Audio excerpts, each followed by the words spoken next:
Hello, ഇന്ന് ഞാൻ പോകുന്നത് എൻ്റെ വണ്ടീനൊന്ന് സേഫാക്കാൻ വേണ്ടിയിട്ടാണ് കേട്ടോ. ഇതുവരെ അൽഹംദുലില്ലാ നല്ല രീതിയിൽ തന്നെയാണ് പോകുന്നത്. ഇതുവരെ അങ്ങനെ ആക്സിഡൻറ്റോ അങ്ങനെ കാര്യങ്ങളൊന്നുമില്ല. ആൾ നല്ല സേഫായിട്ടാണ് എന്നെ കൊണ്ടു നടക്കുന്നത്. ഞാനും അതുപോലെ തന്നെ കെയർ ചെയ്യാറുണ്ട്. അപ്പോൾ ഇന്നിപ്പോൾ സീറ്റ് മാറ്റണം, പിന്നെ അത് കൂടാണ്ട് വണ്ടീനൊന്ന് കഴുകണം നല്ലോണം. സീറ്റ് മാറ്റാമെന്ന് പറഞ്ഞു കഴിഞ്ഞിട്ടുണ്ടെങ്കിൽ ഇതാണ് ഇതിൻ്റെ ഒരു അവസ്ഥ. എനിക്കിവിടെ പൂച്ചകളൊക്കെ ഉണ്ട്. അപ്പോൾ അതുങ്ങൾ കയറി മാന്തുന്നത് പരമാവധി അത് ഇല്ലാതിരിക്കാൻ നമ്മൾ ശ്രമിക്കാറുണ്ട്. പക്ഷെ എന്നാലും കുഞ്ഞുങ്ങളൊക്കെ ആയി കഴിയുമ്പോൾ കാലത്ത് തന്നെ എഴുന്നേറ്റ് വന്നിട്ട് ഈ എന്തുട്ടാ ബിസ്ക്കറ്റ് എന്നൊക്കെ ചെല്ലും. മനുഷ്യനെ വലിച്ച് ചെയ്യുമ്പോൾ ബിസ്ക്കറ്റ് ചെയ്യുന്ന പറയണേ. അത് ഞാനൊരു യൂട്യൂബ് വീഡിയോയിൽ കണ്ടതാണ്, എനിക്ക് വ്യക്തമായിട്ട് അറിയില്ല. അത് കൂടുതൽ മനുഷ്യരോടാണ് ഇങ്ങനെ മാന്തുന്ന പോലെ കാണിക്കുന്നുണ്ടെങ്കിൽ അവർ അത്രയും സേഫാണ്, പ്രൊട്ടക്റ്റീവ് ആണെന്ന് തോന്നുമ്പോഴാണ് നമ്മളുടെ അടുത്ത് അങ്ങനെ ചെയ്യുന്നത്. സീറ്റുമ്മൽ കാണിക്കണ അല്ലാന്നുണ്ടെങ്കിൽ ഇതുപോലത്തെ കാർട്ടൂൺ ബോക്സുകൾ അതിലൊക്കെ ചെയ്യണമെന്ന് വെച്ചിട്ടുണ്ടെങ്കിൽ അവരുടെ നഖം എന്താ മൂർച്ച കൂട്ടാൻ വേണ്ടിയിട്ടാണെന്നാണ് പറയണത്. അപ്പോൾ നമുക്ക് ആവശ്യമുള്ളതാണോ ആവശ്യമില്ലാത്തതാണോ ഒന്നും പൂച്ചക്ക് അറിയാൻ പാടില്ലല്ലോ. പൂച്ച കാലത്ത് തന്നെ എഴുന്നേറ്റ് വന്നിട്ട് കിറുക്കിറെന്ന് പറഞ്ഞിട്ട് അതുപോലെ മാന്തല സ്ഥിരം പണി. പിന്നെ ആദ്യമൊക്കെ എനിക്ക് ഭയങ്കര ടെൻഷനും വിഷമമൊക്കെ ആയിരുന്നു. പിന്നെ എനിക്ക് മനസ്സിലായി നമ്മളത് എങ്ങനെയൊക്കെ ഓടിക്കാൻ നോക്കിയിട്ടും കാര്യമില്ല, അതുങ്ങൾ അതങ്ങനെ ചെയ്തുകൊണ്ടേ ഇരിക്കുള്ളൂ. പിന്നെ എൻ്റെ വണ്ടിയുടെ സീറ്റ് കീറിയെന്നും പറഞ്ഞുകൊണ്ട് ഞാൻ പൂച്ചേനെ ഒഴിവാക്കാനൊന്നും നിൽക്കുന്നില്ല. എല്ലാവരും പറഞ്ഞു എന്തിനാ ഇത്രയും പൂച്ച എന്നൊക്കെ. പക്ഷേ എനിക്ക് എന്തോ അത് ഒരു 4-5 വർഷമായിട്ട് അതിൻ്റെ ഒരു ശീലമാണ്. പൂച്ചയും എൻ്റെ ജീവിതത്തിൻ്റെ ഭാഗം തന്നെയാണ്. ഒരു പൂച്ച 2 പൂച്ചയായി. ഇപ്പോൾ നിലവിൽ എത്ര പേരുണ്ട്? 7 പേരുണ്ട്. 5 കുഞ്ഞുങ്ങളും 8 പേരുണ്ട്. 5 കുഞ്ഞുങ്ങളും 3 വലിയ പൂച്ചകളും. അപ്പം നമ്മൾ സീറ്റ് മാറ്റി അതിനിപ്പോൾ നമ്മൾ സേഫായിട്ട് നോക്കണമല്ലോ. അത് കഴിഞ്ഞിട്ട് പിന്നെ നമ്മൾ കൊണ്ടുവന്നത് വണ്ടി കഴുകാൻ വേണ്ടിയിട്ടാണ്. അത്യാവശ്യം നല്ല പൊടിയുണ്ട്.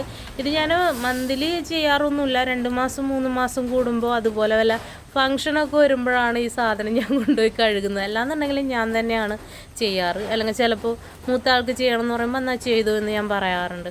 അങ്ങനെ വണ്ടി നമ്മൾ കൊണ്ടുപോയി കഴുകി. ഇതിപ്പോൾ നല്ല നീറ്റായിട്ട് അവർ ചെയ്യുന്നുണ്ട് കേട്ടോ. ആദ്യം തന്നെ അവർ ജസ്റ്റ് ഒരു നല്ല രീതിയിൽ ചെളിയൊക്കെ ഉണ്ടായിരുന്ന ഭാഗത്ത് എന്തോ ഒരു ലിക്വിഡ് വെച്ചിട്ട് ആദ്യം സ്പ്രേ ചെയ്തു. അത് കഴിഞ്ഞിട്ട് അത്യാവശ്യം ഒരു സ്പീഡിലിട്ടിട്ട് വാട്ടർ സ്പ്രേ ചെയ്തു. അത് കഴിഞ്ഞിട്ട് അവർ ചെയ്തതെന്ന് വെച്ച് കഴിഞ്ഞിട്ടുണ്ടെങ്കിൽ സോപ്പ് പോലാന്ന് തോന്നുന്നുണ്ട്, അത് വെച്ചിട്ട് നല്ല രീതിയിൽ കഴുകിയിട്ടുണ്ടായിരുന്നു. പിന്നെ ഇതെന്ന് പറഞ്ഞു കഴിഞ്ഞിട്ടുണ്ടെങ്കിൽ നല്ല ഫോഴ്സിലാണ്. അതിൻ്റെ വീലൊക്കെ നമുക്ക് നോക്കിയിട്ടുണ്ടെങ്കിൽ അറിയാൻ പറ്റും, ഭയങ്കര ചെളിയാണ്. ഇപ്പോൾ മഴക്കാലത്ത് തന്നെയല്ല, ഇതൊരു മഴ സീസണാണ്. അപ്പോൾ നല്ല രീതിയിൽ പൊടി ഉണ്ടാവും. കാലത്ത് തന്നെ മോനെ കൊണ്ടുവന്നാക്കാൻ പോകുന്ന ഡെയിലി 8-16 കിലോമീറ്റർ കാലത്ത് തന്നെ ഓടുന്നുണ്ട്. അതുകൂടാണ്ടും സ്കൂളിൽ കൊണ്ടുവന്നാക്കാനും നമ്മൾ ഒരുപാട് ഞാൻ ഇപ്പം വണ്ടി തന്നെ ഹെൽപ്പ് ചെയ്യുന്നുണ്ട് കേട്ടോ. ഒരു 30 കിലോമീറ്റർ ഞാൻ ഡെയിലി വണ്ടി ഓടിക്കുന്നുണ്ട്. അപ്പം അതിനനുസരിച്ചുള്ള ചെളിയും കാര്യങ്ങളൊക്കെ അതിലുണ്ടാവും. നമ്മളെങ്ങനെ വണ്ടീനെ ശ്രദ്ധിക്കുന്നു അതുപോലെ ഇരിക്കും വണ്ടിയുടെ പെർഫോമൻസ്. എൻ്റെ ആദ്യത്തെ വണ്ടി ഞാൻ അങ്ങനെ ശ്രദ്ധിക്കാറൊന്നും ഉണ്ടായിരുന്നില്ല. പിന്നെയാണ് നമ്മൾ എത്രത്തോളം അതിനെ കെയർ ചെയ്യുന്നു അങ്ങനെയാണ് നമുക്കും വണ്ടിക്കും ഒരു ബോണ്ട് വരും. നമ്മളങ്ങനെ ചതിക്കില്ല എന്നൊക്കെ ഓരോ വിശ്വാസമായിരിക്കാം. പക്ഷേ ഞാൻ ആ വിശ്വാസത്തിൽ അടിയുറച്ച് നിൽക്കുന്നു. കാരണം എന്ന് വെച്ചിട്ടുണ്ടെങ്കിൽ നമ്മൾ എത്രത്തോളം അതിനെ കെയർ ചെയ്യുന്നു അതുപോലെയാണ് ഈ വണ്ടി നമ്മൾ തിരിച്ച് ചെയ്യുന്നത്. അതായത് നമ്മൾ എവിടെ പിടിക്കണം, ബ്രേക്ക് പിടിച്ചാൽ എവിടെ കിട്ടും എവിടെ കിട്ടില്ല, അല്ലാന്നുണ്ടെങ്കിൽ അങ്ങനെയൊക്കെയുള്ള ഒരു സംഭവങ്ങളുണ്ട്. നമുക്കൊരു തോന്നലുണ്ട്, അതായത് നമ്മളും വണ്ടിയുമായിട്ടൊരു ബോണ്ടിങ് വരണം. അത് വന്നു കഴിഞ്ഞിട്ടുണ്ടെങ്കിൽ നല്ല അടിപൊളിയാട്ടോ. പിന്നെ അതിൻ്റെ ഇടയിൽ അവർ വന്നിട്ട് വാട്ടർ ബ്രഷ് അതേപോലെ തന്നെ പിന്നെന്താണ് ഒരു ക്ലോത്ത് വെച്ചിട്ടൊക്കെ ക്ലീൻ ചെയ്തിട്ടുണ്ടായിരുന്നു. എൻ്റെ ഞാൻ നോക്കിയിട്ടൊരു 5 മെത്തേഡിൽ അവർ ആ വണ്ടീനെ ക്ലീൻ ചെയ്തിട്ടുണ്ട്. എല്ലാം നല്ല രീതിയിൽ അടിപൊളിയാക്കി തന്നു.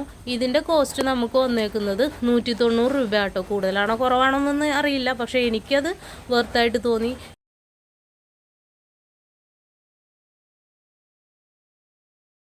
പിന്നെ 2 മാസം കൂടുമ്പോൾ എന്തായാലും ഓയിൽ ചെക്ക് ചെയ്യണം. അതുകൂടാണ്ട് ഓയിൽ മാറ്റേണ്ടതുണ്ടെങ്കിൽ ഓയിൽ മാറ്റണം. പിന്നെ എന്താണ് ചെയ്യേണ്ടത്, അതിന് വേറെ എന്തെങ്കിലും ചെറിയ പ്രശ്നങ്ങളുണ്ടെങ്കിൽ നമുക്ക് സ്ഥിരം ഓടിക്കുന്നവർക്ക് അറിയാമല്ലോ. അപ്പോൾ ചെറിയ പ്രശ്നങ്ങളുണ്ടെങ്കിൽ പെട്ടെന്ന് മാറ്റുക. കാരണം അപ്പോൾ നമുക്ക് വലിയൊരു എമൗണ്ട് വരില്ല. അതല്ലാന്നുണ്ടെങ്കിൽ പിന്നെ ആവട്ടെ എന്ന് പറഞ്ഞിട്ട് നമ്മൾ വെച്ചുകൊണ്ടിരിക്കുമ്പോൾ ഒരുപാട് പ്രശ്നം വരും. കാരണം വെച്ചിട്ടുണ്ടെങ്കിൽ കോസ്റ്റ് ഒരുപാട് വരും അതിൻ്റെ മെയിൻ്റനൻസ്.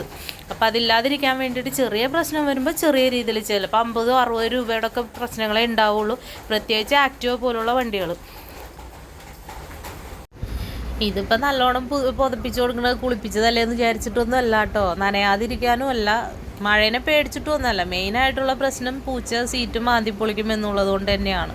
നമ്മൾ സൂക്ഷിക്കേണ്ടത് നമ്മൾ സൂക്ഷിക്കുക, അത്രേ ഉള്ളൂ എന്ന് വിചാരിച്ച് നമ്മൾ മിണ്ടാപ്രാണികളെ മാറ്റി നിർത്തേണ്ട കാര്യമൊന്നുമില്ല, നമ്മൾ കെയർ ചെയ്യുക. അപ്പം ഇത്രയേ ഉള്ളൂ കേട്ടോ ഇന്നത്തെ വീഡിയോ.